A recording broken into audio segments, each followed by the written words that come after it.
नमो हरे हंतारं नमो सिद्धारं नमो वायुलिंगारं नमो वज्रायरं नमो लोहे सहस्रामूलम्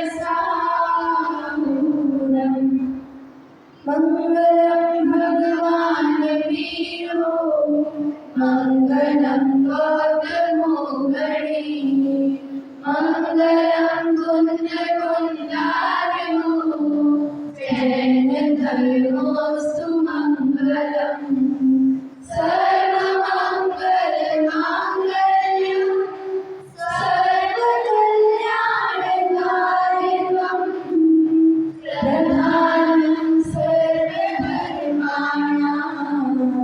जयं जयतु शासनं जयं जयतु शासनं। पृष्ठ क्रमांक 7 छंद क्रमांक 4 4 मंगलाचरण स्वरूप गाएंगे। अविनाशी अविकार परम रसधार है समाधान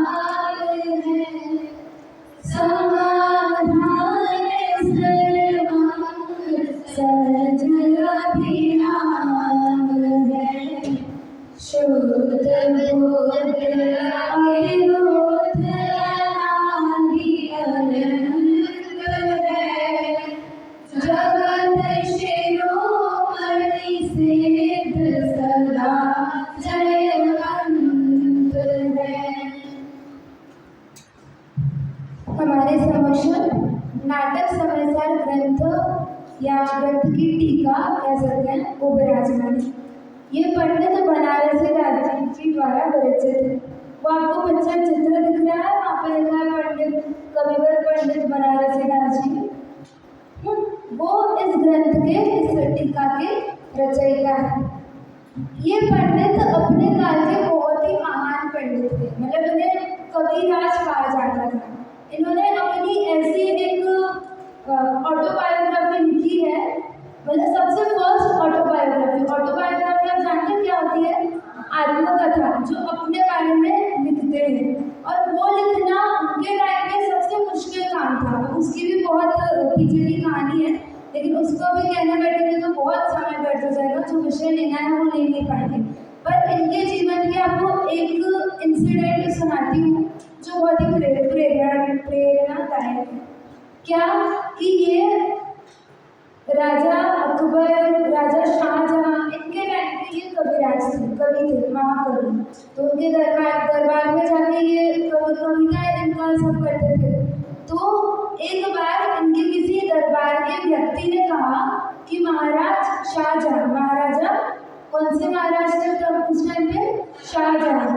उनसे कहा कि ये आप इनको इतना धन देते हो, आप इनकी इतनी प्रशंसा करते हो, लेकिन ये आज तक कभी आपके सामने झुके नहीं। ये जैन है, इनको इतना ऐसे घमंड है कि अपने आप के आज तक कभी झुके नहीं। जबकि पंडित बनारसी दास जी ने महाराज की कभी निंदा नहीं की, लेकिन उनके दरबारियों को ना जलन होती थी उनसे कि यार महाराज उनकी बहुत प्रशंसा करते नहीं, कुछ तो करना पड़ेगा कि इनका ये थोड़ा साइड में हुए और हम थोड़ा आगे हैं। तो क्या किया महाराज ने या उनके दरबारियों ने ऐसा कहा कि उस टाइम पे पुराने ज़माने में 2 दरवाजे होते थे, मतलब दरवाजे में लगा हुआ एक दरवाज़ा, एक तो बहुत बड़ा दरवाज़ा होता था और एक उसी के अंदर छोटा दरवाज़ा।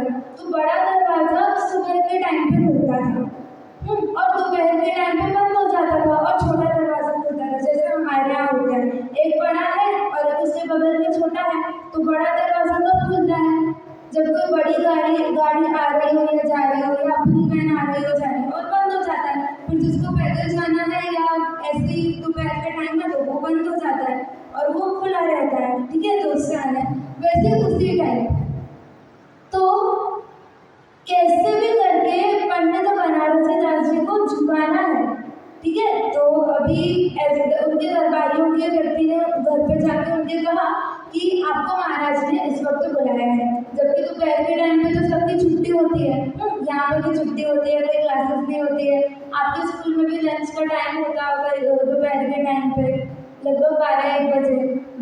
बड़ी दोपहर में ऐसा बुलाया है महाराज ने, कुछ तो बात है, बनारसीदास जी ने कहा, सोचा मन में।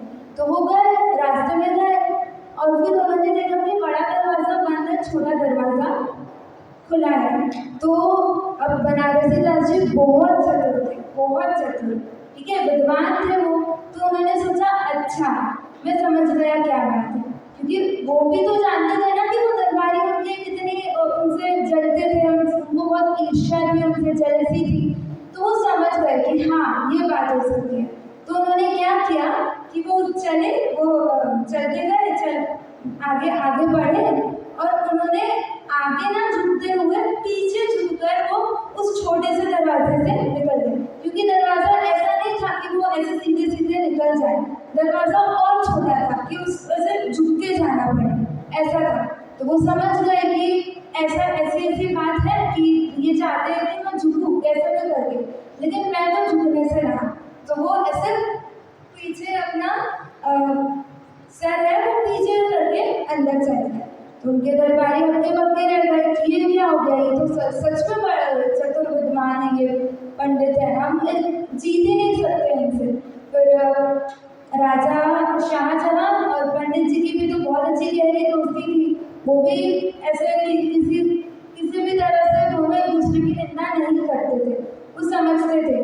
तो राजा अकबर ने कहा कि आप सच में बताइए, इस बात से तो मैं अनुमोदन करता हूँ कि आप झुकते नहीं हैं, बिना आपको, अगर हम झुकते जिसके सामने हैं कि हमें किसी के प्रति सम्मान हो, आदर भाव हो। उनको राजा के प्रति था, बहुत सम्मान था, आदर भाव था, लेकिन उस तरह का नहीं था कि वो झुक जाए। तो राजा अकबर ने, शाहजहां ने पूछा, तो उन्होंने पता है क्या कहा कि हम अपने भगवान के सामने नहीं झुकते, जो हमको कुछ नहीं, भगवान के सामने नहीं झुकते, तो हम आपके सामने कैसे झुक जाए। समझ लो, भगवान के सामने झुकना उसका क्या अर्थ होता है। भगवान के सामने झुकना मतलब, हे भगवान कल मेरा पेपर है, प्लीज़ मुझे पास करा देना। हे भगवान मेरी फ्रेंड मुझसे नाराज़ हो गई है, प्लीज़ उसको कैसे भी करके उसको मना लेना, मतलब ये मेरे ये कर देना, मेरा वो कर देना। मैं ऐसे अन्य मत वाले हैं ना, वो ऐसा कहते हैं अपने भगवान से कि भगवान बस 100 आगे पढ़ूंगा, बस प्लीज़ मेरा इंटरव्यू या मेरा एग्ज़ाम पास करा देना। ऐसा ये झुकना होता है भगवान के सामने, ये आदर भाव नहीं होता। तो उनके दरबारियों के व्यक्ति का यही कहना था कि आप इस प्रकार से क्यों नहीं झुकते, क्योंकि राजा शाहजहां उनको वो चीज़ नहीं दे सकते। उनको क्या चाहिए है, उनको धन दौलत तो चाहिए नहीं है पंडित बनारसीदास जी को, क्योंकि वो तो खुद गए हैं, वो यहीं पे रहने वाला है, ठीक है। आप वो राजा उनको इस संसार का सर्वश्रेष्ठ चीज़ दे सकते हैं, उनको सुख दे सकते हैं जो इस संसार में कहीं नहीं है, उनको शांति दे सकते हैं जो इस संसार में कहीं नहीं है, नहीं दे सकते, तो मैं क्यों झुकूं फिर। समझ आ रहा है आपको, ये बहुत ही एक प्रेरणा, और इसी विषय को लेकर आज का मेरा विषय है, इसी बात को लेकर। तो सभी पेज नंबर निकाल लीजिए।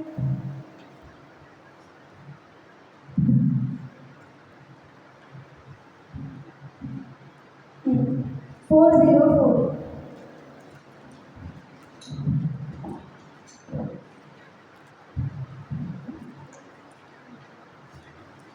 आज की जो हमारी चर्चा है वो है जिन प्रतिमा का महत्व।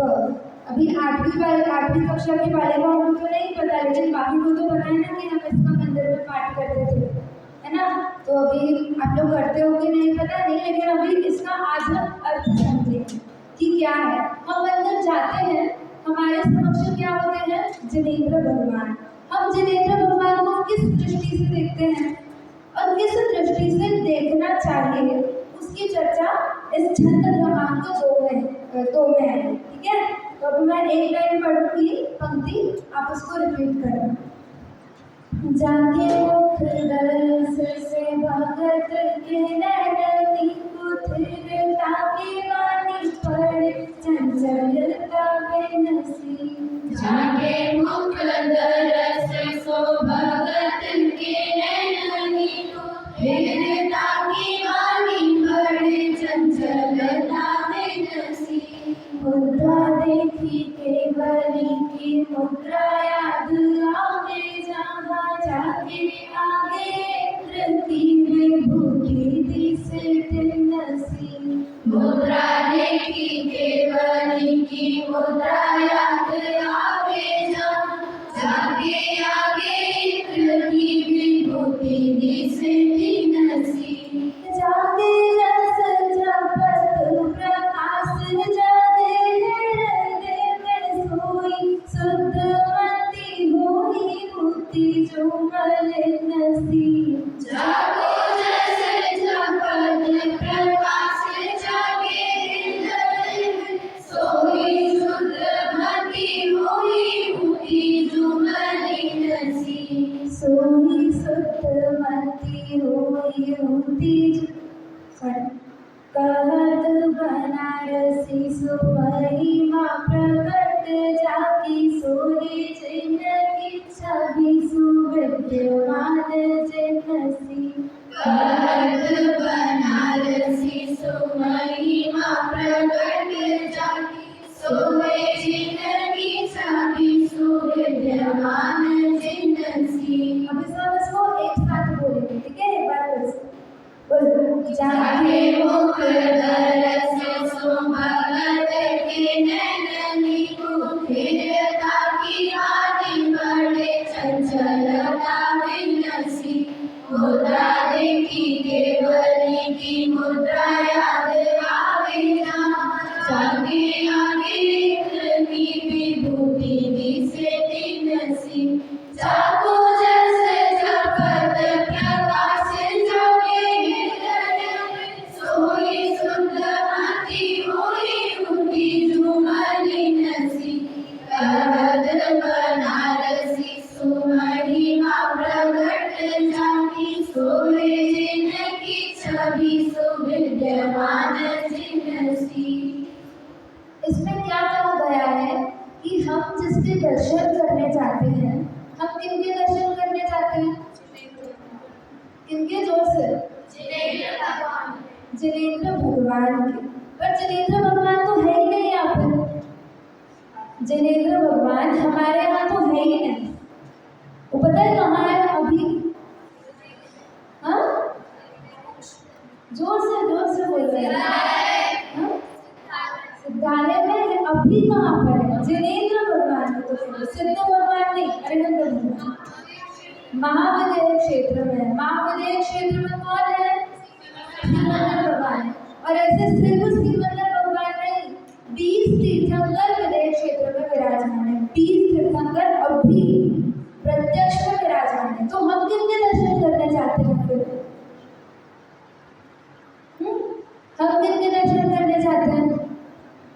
हम उनकी कॉपी के दर्शन करने जाते हैं। कॉपी मतलब क्या? ऐसे डुप्लीकेट। मतलब आपकी फोटो खींचूं यहाँ पे, ये नाम नहीं पता मुझे, ऐसे और ऐसे दिखाऊं तो ये कौन है? क्या नाम है आपका? आराध्या। तो ये तो बिल्कुल वही आराध्या है। और अभी तो नई नई टेक्नोलॉजी आ रही है कि हमको एक किसी बेस पे खड़ा कर दिया जाता है और जो AI है ना, AI आर्टिफिशियल इंटेलिजेंस, वो हमको हर जगह से कॉपी करती है और वैसे ही पूरा पुतला बना के देती है हमारा डिट्टो। तो रियल कौन है? वो पुतला है कि हम है? और वो तो हमारी कॉपी है। लेकिन अभी कोई उस कॉपी को मैं ऐसे मोक्षदा की कॉपी है, ऐसे पूरा मूर्ति है, और उसको मैं कर दूँ, कुछ खराब कर दूँ, ऐसे नाम में कुछ कर दूँ, ऐसे यार थप्पड़ वगैरह कुछ, कितना गुस्सा आएगा मोक्षदा को? आएगा ना? लेकिन वो तो बस कॉपी है, ऐसे डुप्लीकेट है। लेकिन वो क्या किसकी कॉपी है? एक जीते जागते मोक्षदा की कॉपी है। वैसे ही ये जो जिन प्रतिमा है ना, जिनके हम दर्शन करने जाते हैं, जिनके आगे कहते हैं नमो हरिहंताणम, नमो सिद्धाणम, चत्तारि मंगलम, देव भक्ति, शास्त्र भक्ति, गुरु भक्ति, पूजा सब करते हैं, ये जिनेंद्र भगवान की कॉपी, जिन्हें हम अच्छी भाषा में कहें तो क्या? जिनबिंब। क्या बोलो सब एक साथ? जिनबिंब है। किनका जिनबिंब है? जो भगवान का जन्मबिंब है। और ये जन्मबिंब की महत्ता बताई। जैसे अभी मोक्षदा की हमने कॉपी बनाई थी, तो क्या थी, उसको कुछ भी छेड़खानी करते तो कॉपी को कुछ नहीं हो रहा है, लेकिन मोक्षदा वहां से आग बोल रही है ना। तो इस प्रतिमा का क्या महत्व है?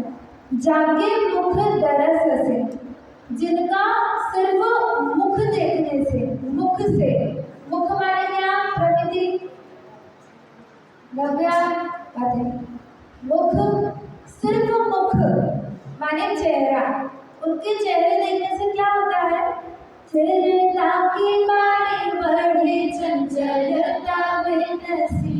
स्थिरता माने स्थिरता की बानी, बानी मतलब आदत, स्थिरता की आदत होती है।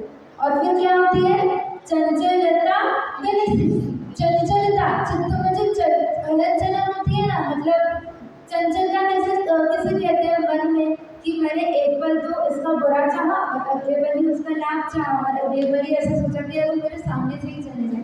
ये चंचलता होती है। हम किसी एक चीज को लेकर स्थिर ही नहीं हो पाते। जैसे कोई एक फ्रेंड है हमारी, हम उस फ्रेंड को हमने आज कह दिया, हाय मेरी बेस्ट फ्रेंड है, कितना ध्यान रखती है मेरा, सुबह सुबह प्रेयर में उठा देती है मुझे बिना मेरे कहे।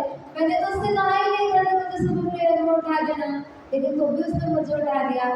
ठीक है, ये तो आज की बात हो गई। और कल उसने उठाया था, आज तो मुझे उठाया ही नहीं।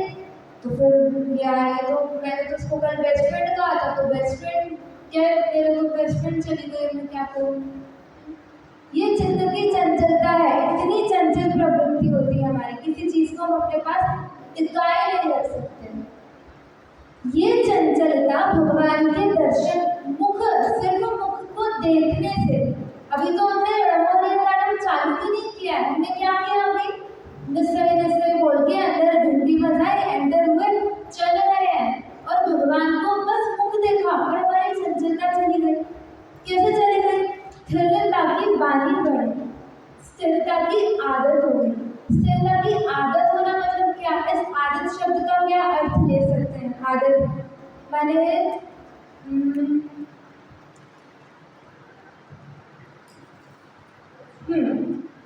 आप हम जब छोटे छोटे होते हैं ना, अभी तो हमको कुछ याद नहीं है, लेकिन अगर आप वो समिति है ना, समिति, उसको देखेंगे, वो छोटी सी है, उसके सामने हम जो करेंगे वो वैसा फॉलो करने लग जाते हैं। हम क्या करेंगे उसके सामने? जैसे सीधी सी बात करते हैं, ऐसे चम्मच से अगर हम भोजन करेंगे ना, तो वो भी उसको बगल में बैठा के, तो वो भी कहेगी नहीं मुझे भी चम्मच से खाना है।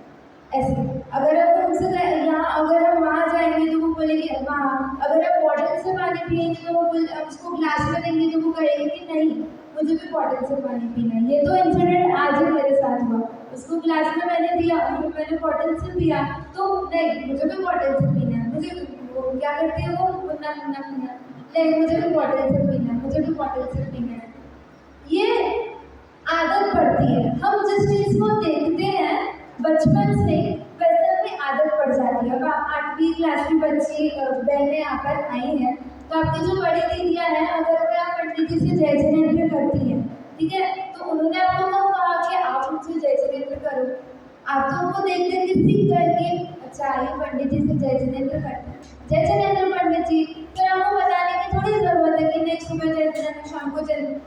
नीचे उतरते ही आपको अगर सब पंडित जी दिखे तो सबसे पहले पंडित जी से जय जिनेंद्र पंडित जी, भैया दिखे तो जय जिनेंद्र भैया।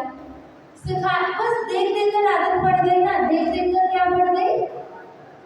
क्या पड़ गई? आदत। ऐसे बोलते रहोगे ना, सब सो जाओगे। यहाँ पे तो ऐसे सो गए ना शिक्षा? नहीं, अच्छा ठीक है, आदत पड़ गई।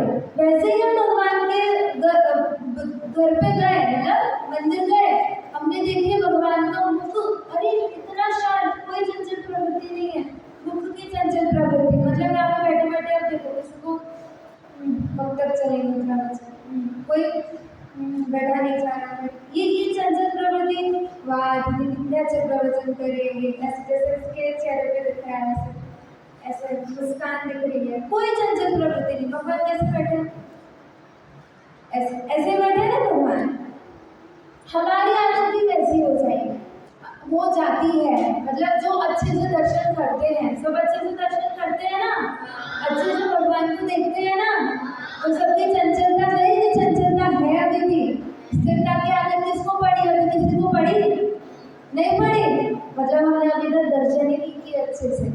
मतलब मैं तो किसी को दोष नहीं दे रही, मैं तो ये बता रही हूँ कि देखो दर्शन ऐसे करते हैं। और मैं तो ये भी नहीं कह रही, मैं तो बता रही हूँ कि जिन प्रतिमा ऐसी होती है, कैसी होती है, भगवान भगवान का चेहरा देखो, भगवान का चेहरा कैसा है, भगवान की मुद्रा कैसी है, हाथ पे हाथ धरे, वो भजन क्या है, पंक्ति सभी गाएंगे।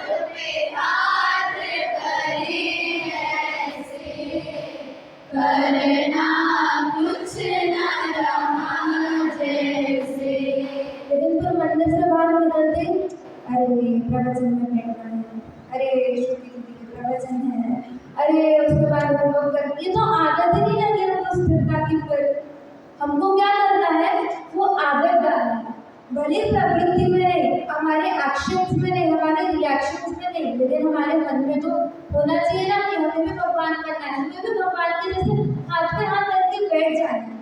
कुछ इस संसार में करने लायक नहीं है, ये सोच के बस करना कुछ ना है। समझ आ रहा है, ये इस जिन प्रतिमा का महत्व है, समझ रहे हो, सिर्फ मुख देखने से। अब आगे मुद्रा देखी, किनकी मुद्रा देखकर, नहीं गलत, देखो कौमा, मुद्रा देखी फिर कौमा, किनकी मुद्रा, जिन बिंब जिन प्रतिमा की मुद्रा देखकर। अब आ गया केवल इनकी मुद्रा याद आवे, केवल इनकी मुद्रा याद आवे जहाँ, मुद्रा देखी केवल इनकी मुद्रा याद आवे जहाँ। मोक्षदा को मैं हटा दूँ, मोक्षदा को मैं कमरे के बाहर भेज दूँ। अब कोई नई वाली कोई बच्ची आए, ठीक है, और मैंने अभी मोक्षदा किया कॉपी रखी, डुप्लीकेट जो हमने मूर्ति बनाई थी ना वो रखी, ठीक है। तो अब जैसे आप 8वीं के बहने निकली, अभी आप ये समझो आपने मोक्षदा को देखा ही नहीं, अभी तक दिखी नहीं, वो तो ऊपर थी, मैं तो देखा ही नहीं, अब तो डायरेक्ट स्वाध्याय को बन गया। और ये मोक्षदा दीदी की मूर्ति, अच्छा तो मोक्षदा दीदी ऐसी दिखती है, मतलब सेम ऐसी दिखती है मोक्षदा, ऐसी आंखें, ऐसी नाक, ऐसी छोटी सी हाइट, ऐसा ऐसी क्यूट ऐसा उनका चेहरा। अच्छा ये मोक्षदा दीदी है, ठीक है। तो अभी जो याद है नहीं, तो प्रवचन हो गए, गुरुदेव श्री के प्रवचन हो गए और पंडित जी के प्रवचन हो गए। अब मोक्षदा दीदी नीचे आ रही है, मूर्ति तो चली गई। हाँ ये वही मोक्षदा दीदी है, अच्छा मतलब ऐसे सेम टू सेम ऐसे, मतलब कुछ फर्क लगा क्या मूर्ति, ये मूर्ति में मोक्षदा दीदी की और रियल वाले मोक्षदा दीदी में कोई फर्क नहीं लगा ना आपको। वैसे ही ये मुद्रा देखी केवल इनकी मुद्रा याद आवे जहाँ, जिन बिंब की मुद्रा देखकर साक्षात श्रीमद् भगवान जो समक्ष शरण में अभी विद्यमान है, वो मुद्रा यहाँ पर है अभी भी। तो किसका विरह हुआ? कौन कहता है कि तीर्थंकर का विरह हो गया? अरे साक्षात प्रतिमा हमारे सामने रखे, आप लोग बात की गंभीरता में समझ रहे हैं? भजन में आता है ना तीर्थंकर का विरह हो गया, तीर्थंकर का विरह है हमारे पास जन्माड़ी, वो भी बात सही है, लेकिन फिर वो बात उनके लिए है कि जो अभी तक उनको पता नहीं है कि क्या महत्व है जन्माड़ी का या धर्म का। लेकिन हम तो सब जानते हैं, हम तो इतने भी मूढ़ नहीं है कि हमको ये नहीं पता कि धर्म क्या है, जीव अजीव आत्मा, मैं मेरा धर्म, ये मैं जैन, ये सब तो आपको पता ही है ना। मुद्रा देखी, साक्षात तीर्थंकर का विरह हमको है नहीं। क्यों नहीं है? क्योंकि मुद्रा साक्षात वैसी की वैसी मुद्रा है, कोई अलग मुद्रा नहीं है कि सिकंदर भगवान वहाँ पे खड़े हो और यहाँ पे बैठे बता रहे हैं, वो भी मूल वेदी पर बैठे और वहाँ पे खड़े हो, ऐसा नहीं है। वो बैठे हैं, वो हाथ पे हाथ धरे बैठे हैं, उनकी आँख ऐसा नहीं है कि वहाँ खुली है समक्ष शरण में महाविद्या क्षेत्र में और यहाँ पे नासाग्र दृष्टि, ऐसा नहीं है। सेम टू सेम वहाँ पे भी नासाग्र दृष्टि है, यहाँ पर भी नासाग्र दृष्टि है, वहाँ पे भी ऐसे पैर पद्मासन पद्मासन में है और यहाँ पर भी चेयर पद्मासन में है, वहाँ पर भी हाथ पे हाथ धर के बैठे हैं। ऐसा नहीं है कि वहाँ उपदेश देने के लिए देव भगवत जी वो ऐसे हाथ की एक्शंस कर रहे, देखो तुम्हारा अगला वर्ग तुम रुक जाओ, इसका पुरुषार्थ करो, ये नहीं, वहाँ पर भी ऐसे बैठे हाथ पे हाथ धर के। कोई डिफरेंस नहीं है इस जन प्रतिमा में और वहाँ साक्षात विद्यमान श्रीमंदिर भगवान में। समझ आ रहा है? कोई मुद्रा नहीं है, इसलिए टेंशन लेने की कोई बात नहीं है। या उनका विरह हो गया, विरह तो उनका अभी तो है ही, हम नहीं जा पा रहे उनके पास, वो अलग बात है। इसलिए हमने कॉपी करके उनकी मुद्रा बनाई ताकि हम उनको याद करके इस मुद्रा में ऐसे, जैसे भी श्रद्धा की बात आई ना, हमको श्रद्धा है ना श्रीमंदिर भगवान पे, तभी तो हमने मूर्ति पर उनकी स्थापना की है और उनको हम आगे फिर हम महामंत्र उनके सब उस मूर्ति के सामने कहते हैं जो पाषाण से मूर्ति हुई है ना। अब आगे जाके आगे इंद्र की विभूति दिसे तेजस्वी। इंद्र कौन है? आपको पता है इंद्र कौन है? चलो यहाँ से बताओ, गणेश उपाध्याय।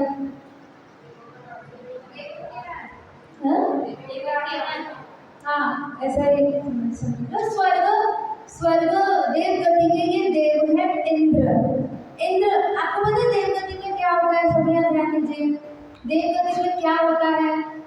हमारे जैसा नहीं होता कि अभी जैसे एक जूनियर, हॉस्टल में तो बहुत होता है, सीनियर है जूनियर है, अगर सीनियर ने कुछ चिल्ला दिया तो मैं ये सीनियर चिल्ला देते हो, फिर उसी सीनियर ने 2-5 मिनट बाद बोला जाओ मेरी बॉटल लेके आओ, आपने मुझे डांट दिया, मैंने लेकर आऊँगी आपकी बॉटल, आपने मुझे डांटा कैसे? ऐसा कि मुझे बुरा लगा इसमें मैं नहीं लाऊंगी, तो अभी वो हो गई दुश्मन। लेकिन देवगति में ऐसा नहीं होता, देवगति में भी सीनियर जूनियर होते हैं, लेकिन वहाँ का सीनियर, वहाँ का जूनियर वहाँ के सीनियर के स्ट्रिक्ट इंस्ट्रक्शंस फॉलो करते हैं। वो ये नहीं कह सकते कि ना नहीं मैं नहीं करूँगा, मैं क्यों बनूँ आपके लिए हाथी।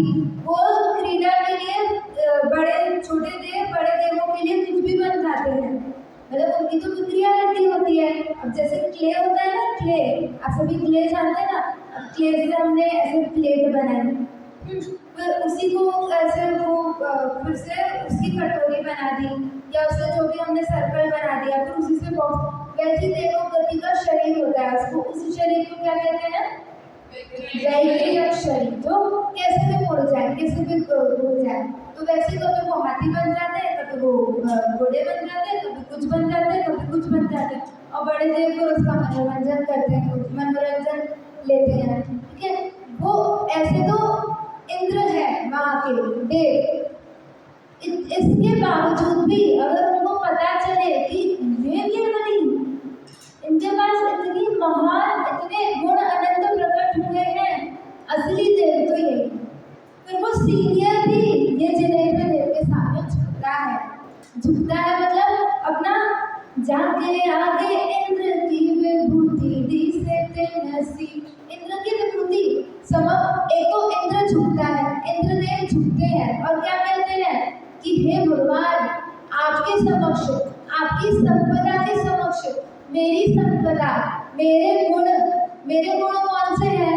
ऐसे क्ले के गुण कौन से हैं? एक प्लेट बना लिया और उससे बॉल बना ली, उससे कुछ भी बना दिया, ऐसे देवों के गुण है।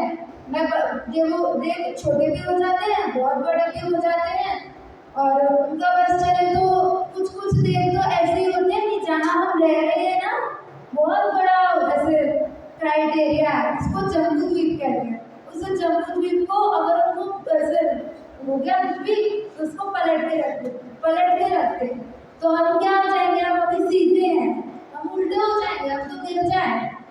ऐसी उनके पास शक्ति है, लेकिन उस शक्ति से भी ज्यादा शक्ति किनके पास है? जिनेंद्र देव के पास है। और ऐसे जिनेंद्र देव के सामने ऐसे इंद्र भी आकर झुकते हैं, तो सोचो फिर ये जिनेंद्र देव कितने खास होंगे। मतलब देवों के देव श्री जिनदेव, देवों के भी देव है, स्वर्ग के भी देव। अगर सबसे ज्यादा इंद्रिय सुख जो भोगते हैं ना हमसे भी ज्यादा, वो बिल गेट्स नहीं है, वो अंबानी नहीं है, वो कौन है? वो स्वर्ग के देव। और उनसे भी ज्यादा जो अतीन्द्रिय सुख, इंद्रिय सुख आप समझते हैं क्या होता है? जैसे क्या होता है बताओ, बैठे बैठे। जो हमारी पांच इंद्रियां होती हैं उनके द्वारा जो हम क्रिया करते हैं जिससे हम खुश हैं, हम खुश होते हैं। बहुत बढ़िया, बहुत सुंदर। छोटी है ना तो अच्छा आपने उत्तर दिया। इंद्रिय स्पर्शना रसना घ्राण चक्षु कर्ण, इनसे हमको जो भी सुख मिलता है वो इंद्रिय सुख है, ठीक है। और इनसे रहित जो सुख भोगते हैं वो कौन है? सब सो रहे हैं। ऐसे नव्या अभी जैसे सो के उठी है, वो क्या बोल रहा? इंद्रिय सुख। मैंने क्या पूछा? मैंने पूछा कि इंद्रियों से रहित जो सुख भोगते हैं वो कौन है? जिनेंद्र देव। तो नव्या का क्या उत्तर है? अच्छा, अतीन्द्रिय सुख नहीं, अतीन्द्रिय सुख को जो भोगते हैं वो है जिनेंद्र देव। तो उनके सामने ये देव झुकते हैं और हम जाके क्या करते हैं मंदिर में? आज कॉम्बो में फर्स्ट नंबर मेरा, आज मैं रिपीट करूँगी। एक हफ्ता हो गया मैंने मंदिर में भक्ति रिपीट नहीं की, आज मैं फर्स्ट में बैठूंगी। आज आज आज आज पूजा की थाली के लिए भी मैंने ऐसे दिखाया कि आज आज पूजा मैं करूँगी, आज पूजा मैं करूँगी। और जिनेंद्र भगवान तो बैठे ही हैं, उनके दर्शन कौन करे? ऐसा नहीं, सबसे पहले भगवान के दर्शन, सबसे पहले, क्योंकि भगवान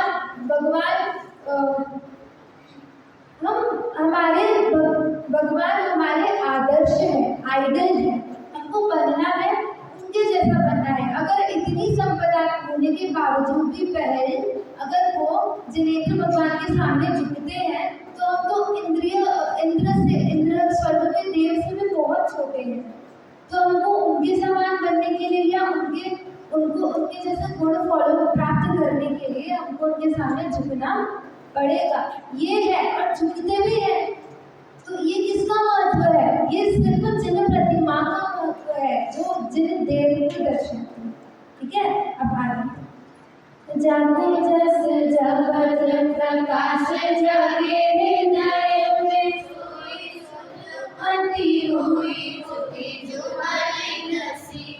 अब ये बात आप तो इस पंक्ति में जो कहा है ना, वो भी आप लोग उसको समझने के लिए थोड़े छोटे हो, लेकिन फिर भी चलो प्रयास करते हैं। क्या कहा? जाके जागो जैसे जपत, यहाँ पे जंपत लिखा है तो वो जंपत नहीं, ऊपर की बिंदी थोड़ी मिसप्रिंट हो गई है।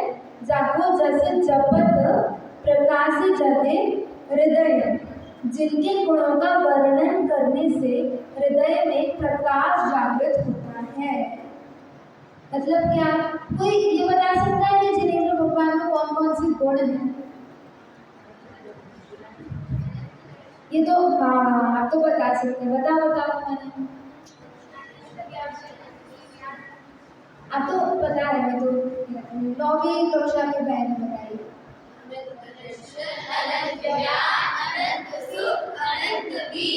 आपका उत्तर भी यही है? हाँ, ज्ञान और दर्शन, वही अनंत दर्शन, अनंत ज्ञान, अनंत सुख, अनंत वीर्य।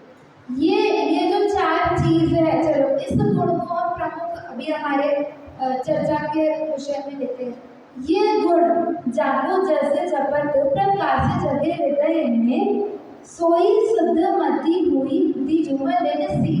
ऐसे गुणों का वर्णन करने से, आपके ऐसे गुणों का वर्णन करने से, कैसे होंगे गुण? अनंत दर्शन, अनंत ज्ञान, अनंत सुख, अनंत वीर्य, ठीक है। ये गुण है आपके पास, ये गुण तो मेरे पास भी है भगवान, मेरे पास भी है, मेरे पास भी दर्शन है। दर्शन है तो मैं देख सकता हूँ ना।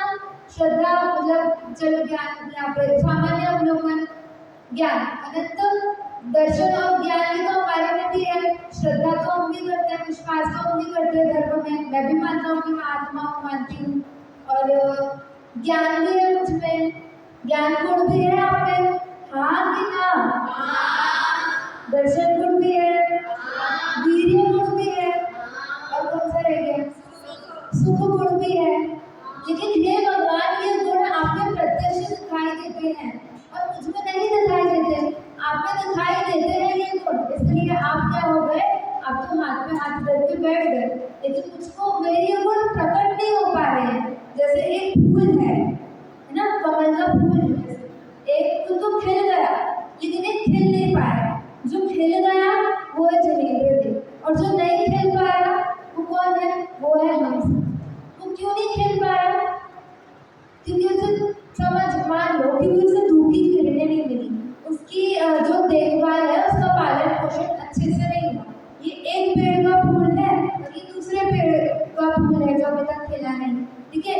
इस वाले पेड़ को अच्छा धूप का प्रकाश भी मिला, उसको जो मिनरल्स वगैरह जो होते हैं ना, आपको पढ़ते ही साइंस में पढ़ा ही है, जो मिट्टी मिलनी चाहिए, सॉइल जिस प्रकार का, पानी उसको अच्छे से नहीं मिला, साल बरसात भी अच्छे से नहीं हुई, तो सब कुछ उल्टा बोल रही हूँ ना मैं, इस साइड बोलना चाहिए। यहाँ पे कुछ नहीं मिला लेकिन यहाँ पे सब कुछ मिला, अच्छी धूप भी मिली, पानी भी अच्छी तरीके से मिला, ये अच्छी देखभाल हुई, लेकिन यहाँ पर नहीं हुआ, इसलिए अभी तक खिला ही नहीं, और ये खिल गया और खिल गया और यहाँ पर ऐसे उसकी खुशबू भी फैल गई, ठीक है। तो कल्पना, जस्ट इमेजिन, अभी ऐसा कुछ होता नहीं है लेकिन अभी इमेजिन करते हैं कि अभी ये फूल है ना, इस फूल की सुगंध से थोड़ा मोटिवेट हो रहा है कि यार ये खुशबू तो मेरे पास भी है, लेकिन वो क्या नहीं हो पा रही है, प्रकट नहीं हो पा रही, मैं खिल नहीं पा रहा हूँ।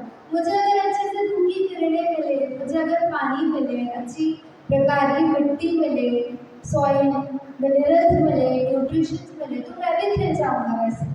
वैसे ही हम हैं, जिनेंद्र भगवान तो खिल गए लेकिन हम खिल ही नहीं पा रहे, क्यों, क्योंकि हमको अभी तक अच्छे से वो साधन नहीं मिल पा रहे हैं, जो या जुटा नहीं पा रहे कि हम भी भगवान के समक्ष वैसी खुशबू है हमारे पास और वैसी ही शक्तियाँ हैं हमारे पास, वैसे ही गुण है, लेकिन हम नहीं कर पा रहे उसको। क्यों नहीं कर पा रहे, वो हमारी कमजोरी है, क्योंकि हम हमारा चित्त चंचलता यहाँ भटकती रहती है। अगर हम स्थिर होंगे, एक बार भगवान के सामने देखें और ये चित्त में स्थिरता कब आएगी, या भगवान के दर्शन अच्छे से कब होंगे, आरोही कब होंगे भगवान के दर्शन अच्छे से,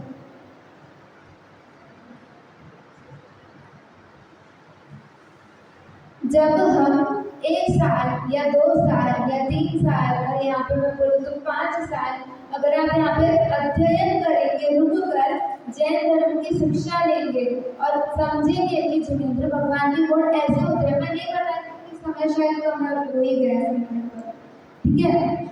ये इसका अध्ययन करेंगे ना तो आपको पता लगेगा कि अच्छा ये गुण तो मेरे पास भी है। जैसे 8वीं कक्षा की बहनें हैं ना, मैं कैसे ही बताऊँ आपको कि भगवान के कैसे गुण हैं या हमको कैसे प्रकट करने हैं या क्या महिमा है। वो आप जब यहाँ पे 1 साल 2 साल 3 साल या जब आप शास्त्री करेंगे, वो रहकर अध्ययन करेंगे ना, तब आपको उसके गुण, भगवान के गुण पता चलेंगे और तब होंगे अच्छे से दर्शन, ठीक है। आगे क्या लिखा, कहत बनारसी सुमहिमा प्रकट जाकी सोए जिनकी छवि सुविद्यमान जिनसी। बनारसी दास जी क्या कह रहे हैं, वो कह रहे हैं कि जिनकी महिमा प्रत्यक्ष प्रकट है, जिनकी छवि साक्षात जिनेंद्र देव के समान शोभायमान है, जिनकी छवि प्रत्यक्ष प्रकट है। इसकी चर्चा तो हमने पहली दूसरी पंक्ति में ही कर ली। क्या मुद्रा देखी केवल इनकी मुद्रा याद आ गई, मतलब ऐसे प्रत्यक्ष है, हमको जरूरत ही नहीं है कि यार अगर हम समूह शरण में होते, भगवान के सामने प्रत्यक्ष होते तो हमको सम्यक दर्शन हो जाता, हमको उनके जैसे गुण प्रकट हो जाते। ये तो हम बात तो जा नहीं सकते, और वहाँ जाएंगे तो भी जब तक श्रद्धा नहीं होगी, जब तक हम अच्छे से दर्शन नहीं करेंगे श्रद्धा पूर्वक, तो भी कुछ नहीं होगा।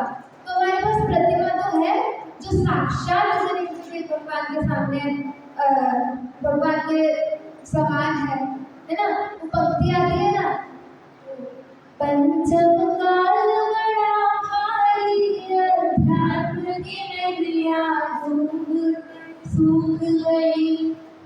अध्यात्म की नैया डूब गई कि सूख गई? सूख गई। अब ऐसा मान ले, मतलब मुझे तो ऐसा पता था कि अध्यात्म की नैया डूब गई, ठीक है, पर मुझे ऐसा सूख गई। अध्यात्म की नैया तो कभी सूख नहीं सकती, 3 काल में कभी सूख नहीं सकती। अध्यात्म की नैया कभी 3 काल में डूब नहीं सकती। हम जरूर उससे वंचित रह गए, हमको वो मिला ही नहीं और हम सूख गए, या हम उससे नैया से डूब गए और फिर नैया तो वैसे की वैसे ही है। आत्मा का अस्तित्व और जिनेंद्र भगवान की प्रतिमा और साक्षात आज जो जिनेंद्र भगवान विराजमान है कहाँ? महाविद्या क्षेत्र में। उनका विरह तो कभी हो सकता ही नहीं है। ये तो हमारी कमजोरी है, हमारे कर्म के उदय ऐसे हैं कि हम वहाँ प्रतिमा साक्षात जिनेंद्र देव का अभी प्रेजेंट में लाभ नहीं ले पा रहे। लेकिन उससे पहले तो हम कितने अनंत बार समझ में जाकर आ गए, लेकिन तो भी प्रतिमा का महत्व तो हमको कभी आज तक समझ नहीं आया। इसलिए तो संसार में भटक रहे हैं, कब तक भटकेंगे पता नहीं, है ना। पुण्य समझते, पुण्य और पाप। ये जो अभी पुण्य है ना हमारा, मतलब ऐसा मानो कि बहुत सारे, बहुत एक विद्वान कहते हैं, बहुत नाम नहीं पता मुझे, अनंत अनंत अनंत पुण्य प्रकृतियाँ उनकी जब बलि चढ़ी तब हमको जाकर हमारे जहाँ पे हम रह रहे हैं और 2 कदम चल के हमको जिनेंद्र भगवान के दर्शन करने मिलते हैं। हम रोज पूजा करने जाते हैं। हम जब, मैं तो आपको बताना चाह रही हूँ, यहाँ पे जो छोटी छोटी बहनें आई हैं 8वीं कक्षा की, आप जब सोते हैं तो आपके बगल में जिनवाणियों की पुस्तकें विराजमान है। आप जब स्वाध्याय भवन में आते हैं तो लाइन से आपको जिनवाणियाँ विराजमान है। आप उठते हैं, आपको आप सबसे पहले आपके वचन क्या होते हैं प्रेयर में? नमो अरिहंताणं। मंदिर में आते हैं तो भी नमो अरिहंताणं पूजा करते हैं साक्षात जिनेंद्र भगवान की। उसके बाद आप अभी क्लासेस होती है वो धर्म की होती है, आप स्कूल से आते रेस्ट करते हैं, उसके बाद आपको शाम को फिर से भक्ति 2 बार तो आपको मंदिर जाने मिलता है। ऐसे तो आपके घर पे ऐसा होता है? ऐसे नहीं होता। और यहाँ पे देखो आपको कितना पुण्य का उदय चल रहा है कि आपको अभी सही दिशा मिली है। अभी तो आप में से किसी को भी पता भी नहीं होगा कि आप कितने सही मार्ग पे लगे हैं, कितने सत्य मार्ग पे लगे हैं। बस इतना विश्वास करके चलिए। अगर कुछ आपको नहीं भी समझ आता है ना, बस इतना विश्वास कीजिए कि मैं जिस मार्ग पे चल रही हूँ वो मुझे अनंत अनंत पुण्य प्रकृतियों से मिला है और मुझे उसका लाभ उठाना है। और जो चीज़ मुझे मिली है उस मार्ग को छोड़ के नहीं जाना है। कभी ऐसा हुआ आपको बहुत गुण आएगा, कभी कैसा खाना बनाया है, ऐसा थोड़ी बनता है, देखो अच्छा हो चाहे बुरा हो, लेकिन हमारे घर जैसे तो बनता नहीं है। कभी इस दीदी ने कुछ बोल दिया और रोना आ गए, बहुत होगा, कोई बात नहीं। जब हम भी ऐसे छोटे थे तो हम भी रो देते थे कि यार ये दीदी ने ऐसा कहा, ये भैया ने ऐसा बोल दिया, आज पंडित जी ने डांट दिया, ये बहुत होगा।